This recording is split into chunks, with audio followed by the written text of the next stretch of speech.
This speech is my recital. I think it's very vital to rock around. That's right. On time. It's tricky. Here we go. It's tricky to rock around. To rock around. That's right. On time. It's tricky.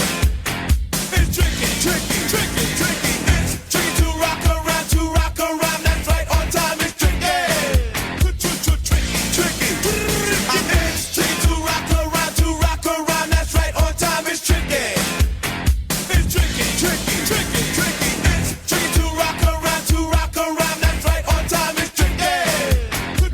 Well, when Will Lou feels like he gets beat in a debate, guys, he just breaks out playing piano. So Yeah, What's up? Welcome back to TSI Talks. And let me introduce the cast. Alright, this is Neil and Blue. What's up, guys?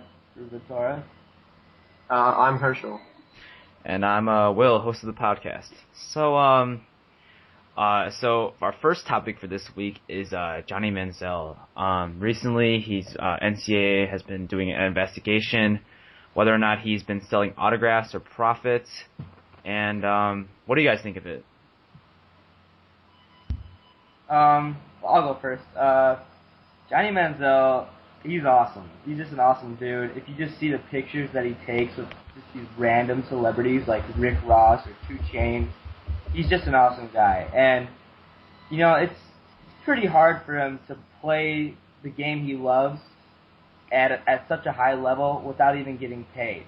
And, you can't really blame him for taking some money here and there for signing autographs. But, of course, it's against the rules. Yeah, the thing is, it violates the NCAA's policy. And so, is this Manziel's fault or is this the NCAA's fault? Well, I don't know. Personally, I don't think he's doing anything wrong. I think the system is just broken. But under the current rules, I don't know. I think do they suspend him or what do they do? I'm pretty sure they if he gets covered, they uncover it and he gets found that if he found finds guilty, I guess, for this, then I think he's gonna be ineligible for this year. Really? I think that's what happens. But the thing is, this is not the only bad thing that Manziel has done so far. He's been charged with several misdemeanors. Ever since he's won the Heisman, he's pretty much been living on top of the world. And my big problem with Manziel is that he's such a good player on the field, but off the field he has so many issues. It makes you wonder about his maturity level. Yeah. Yeah, but how old is he? Is he 20? Yeah, I think he's 20 right now. Yeah, something like that. 20-year-old. When you're 20, I'm pretty sure you're not going to be hanging out with LeBron James or Rick Ross or 2 Chainz or Megan Fox or whatever.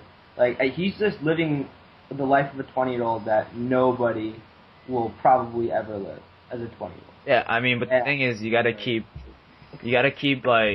be responsible for your actions, pretty much. So you can't, even if you're living on top of the world, can't even hang out with celebrities, you still have to, don't let your off the field issues get in the way of your on the field issues, pretty much. Yeah, but he's 20 years old. If you think of any other college kid, this is a typical, drinking and partying is a typical Thursday night for them. Yeah. But they don't get any heat or anything but, like Johnny Manziel. The thing is, he's Johnny Football. He is, he is one of the most famous college people in college in general, and so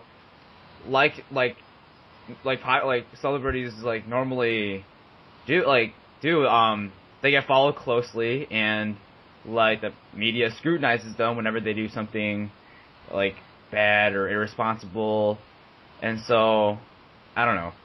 So you are calling him a celebrity, right? Well, yeah, he is. He's the youngest. He's the youngest Heisman ever, or winner, person ever to win the Heisman.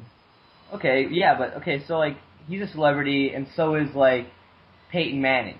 But the only difference is, Peyton Manning doesn't do any of that stuff. Yeah, okay, but Peyton Manning is getting paid. But I mean, it's not Johnny fair Manziel to everyone else in the NCAA if they don't get paid, but Johnny Manziel gets paid, right? Well, I think it actually is fair because Johnny Manziel is bringing way more money to NCAA than anyone else. So I think it is fair. Neil, did you have something to say, or? Well, both of you raised up very good points. It was fun to see you guys go at it like that, but, yeah, I have to say, Will, you're right. I mean, Manziel is a role model for many people, but Ruben also has a point with him, drinking, partying. Is also, you have to keep in mind that he's a young male too, so he's going to be doing stuff like that. But, I mean, I guess it can be right. Ruben's kind of right with him bringing more profits into the NCAA, so it's... I mean, so, like, what do you guys think? Should that be, like, a policy change in NCAA, or? I think it's fine how it is. It's just that people are making a little bit of... I mean... How to say, people are making a little big deal out of it, you know what I'm saying? Because it's Johnny Manziel, and I don't see any problems with it, really. And think about it too. If Johnny Manziel was like a perfect person and he never did any of those bad things like drinking, smoking, all that stuff, like hanging out with celebrities, getting drunk, like that's not a bad thing. That's a good thing. Or whatever, like doing misdemeanors, and this is like his first actual like bad thing that he's done. Like, would this be, like, a bigger deal or a smaller deal?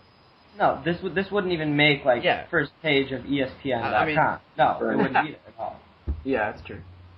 And then, recently, as reaction to the Manziel scandal and stuff like that, Jay Billis, who's a analyst for ESPN, am I right? Yeah, something like that. Yeah, what was the last name? Billis. There you go, yeah. And then, so he came out on Twitter and I'm pretty sure he posted pictures of search results from different college teams, right? Yeah, he did that. So yeah. He's kind of pretty much trolling the NCAA because he was pointing out. I'm not sure, Ruben. Can you go in detail? Because I think I can. But, all right. Yeah. Well, he was trying to expose the NCAA, and he showed that it's actually pretty easy to trip them. And what he's trying to show is that players, they can still get profits from players. Even though they're not technically supposed to, Manziel's prohibited from profiting off his own name, but the NCAA has been able to do with the search bar on their website, you know what I'm saying? Yeah. So he kind of showed that to the people. He has 500,000 followers on Twitter, so he showed it to many people, and it made sense. So. And then and after Billis, after Billis tweeted out these things, NCAA then took down their search bar in the shop. So I was kind of. I don't know. I've been trying to go on the website right now, and I can't. I don't know if they're. Yeah, and then they stopped. Didn't they stop selling team merchandise later on? Yeah. Okay, so I think it was Congress or some group of people decided that you can't, that a number does not represent a certain athlete. So then Jay Billis tried proving them wrong by typing in Johnny Manziel or Jadeveon Clowney or Braxton Miller on NCAA on their website. Yeah. Where they sell merchandise. And then everyone started typing that in. And, of course, the NCAA, being the NCAA, they tried just solving the problem by taking out the search bar like a thief in the night, as if no one would notice. Which, of course, everyone did. Yeah. What does this do for the NCAA's reputation? It's definitely not good. It's showing that they're very profit-driven. So, that's how they should be since they're an association. But still, it's not what they were advertising at first. Do you think they actually care about the players, or do you just think it's all about money for them? That's how it gives off right now. I don't think they personally. I think the NCAA is actually a very organized and good, association, but it comes off as if they're all about the money. You know what I'm saying? Yeah. Because of this, but that's what Billis is trying to prove. Yeah, I think this just shows off their hypocritical nature, because they're not allowing the athletes to profit, but they're profiting themselves from the athletes' performance. Yeah, that's what really sparks like anger amongst a bunch of people on Twitter. So yeah, taking to Twitter was actually really smart by Jay Billis. That's pretty smart. Yeah, because I mean, it's a really like quick way to get the word out there. Yeah. But yeah. Oh, sorry. I was just gonna say that like Jay Billis, he took on the NCAA and I mean he won. Like he proved his point, and now everyone sees, like Herschel said, how hypocritical they are. Okay. Let's ignore that. And so so if Manziel does like get incriminated for this and he is ineligible for this upcoming season, like what does it do to his future? Does it tarnish his legacy at all? I mean, for sure will, right? I mean, I would say it tarnishes his future. It's definitely a setback, but I don't think the NCAA would let that happen. I don't think they would want to have their top star, biggest cash cow be suspended for an entire season. I don't think they would ever let that happen. So if you do bring up what? Oh, sorry. I'm just saying, if you do bring up the point that the NCAA is money driven, then of course they're not going to let Johnny Football become ineligible. Yeah, I mean, it's also begs the question: why would you even bring it up? Like, why would you even bring up the autographs and all that? Yeah. So I mean, I don't know. Honestly, I think that nothing bad is going to happen to Johnny, but I think this will definitely make some like NFL teams question whether or not they should take him. Yeah. I mean, like some like personality issues, whether he can be responsible as a pro or not. Some questions to look out for in the future. Anyway, the NBA schedule was just released this past week, and I already have an article about like what we can take from the NBA schedule. Like, yeah, I like that. That was good. Thanks. And then let's talk about some interesting matchups. Some matchups to look out for. Obviously, opening night, Bulls at Miami Heat. Yeah. Derrick Rose return. I mean, I'm kind of bittersweet about this because Derrick Rose makes his official return on a Miami Heat floor, which, like, they're bitter rivals, but, I mean, still, Miami, hopefully the Bulls, the Bulls are trying to spoil Miami's second ring celebration in 2 years. Yes. So, I mean, that's definitely a really interesting... I think the opening game is going to be a true match for Derrick Rose. I mean, that's going to really tell he said he's the best. It's a chance for him to live up to his words because he just said he was the best player in the NBA, and so now he's going to be guarded by LeBron, and so he gets to prove himself. So is he 100% like he's going to play opening day? Or yes. what? He's already stated that he's 100% and he's going to play opening day. Yep. Wow. And if he doesn't show up to that game, I'm gonna be so mad. Like, not even joking. Like he's not gonna do that though. But I'm just saying. Yeah. This game will probably set the tone for the entire season. Yeah, I mean, like, even if they lose, if it's close, it will set the tone for the entire season.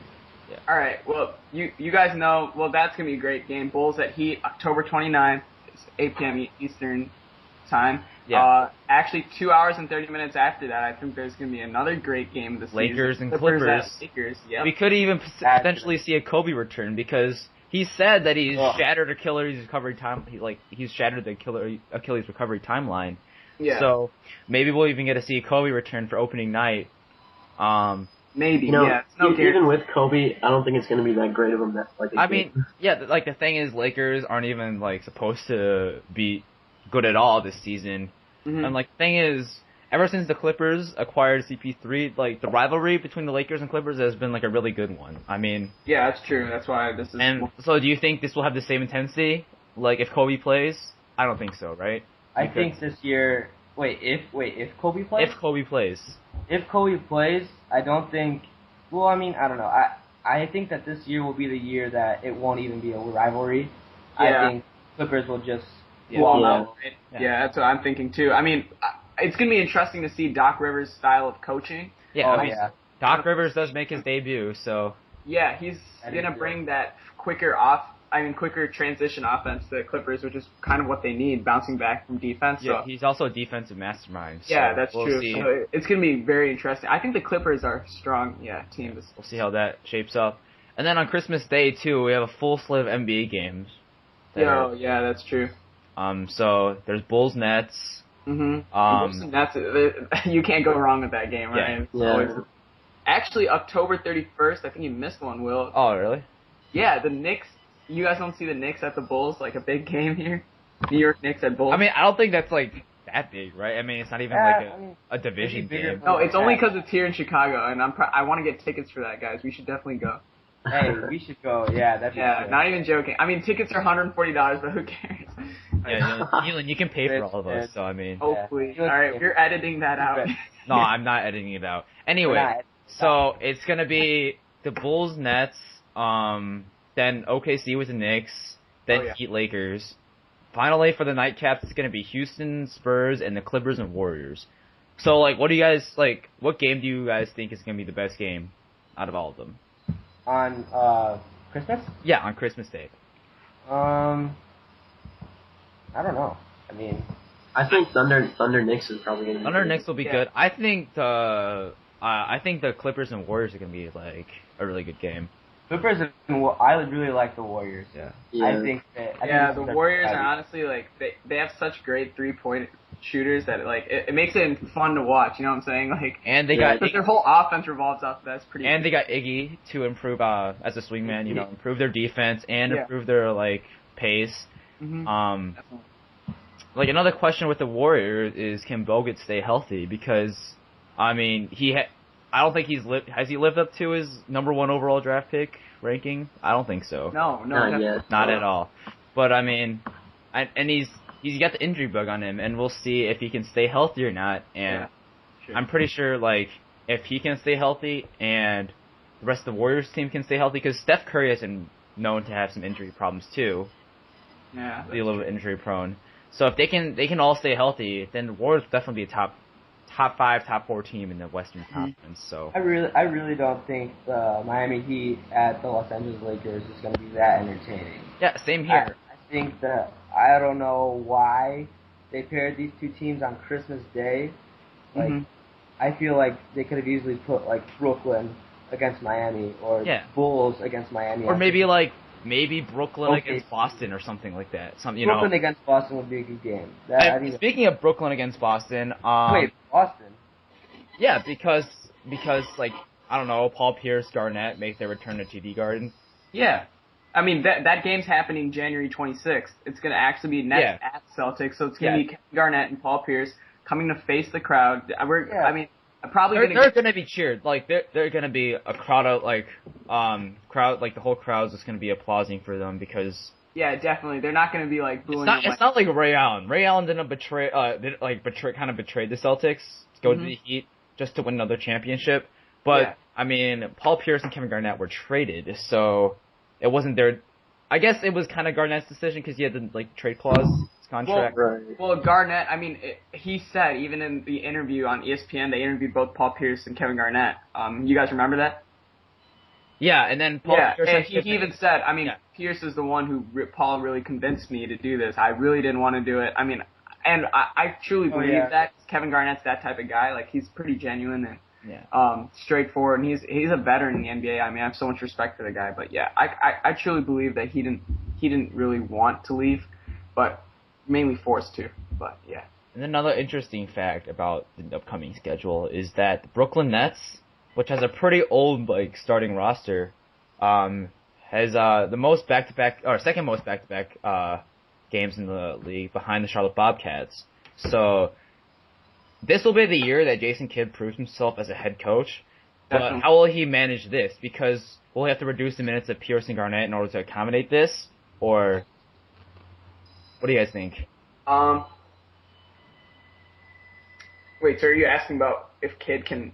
Yeah, I mean, how will Kidd manage the team? Because will they be able to handle this kind of schedule? Because back-to-back games are pretty rough for players, especially. Definitely.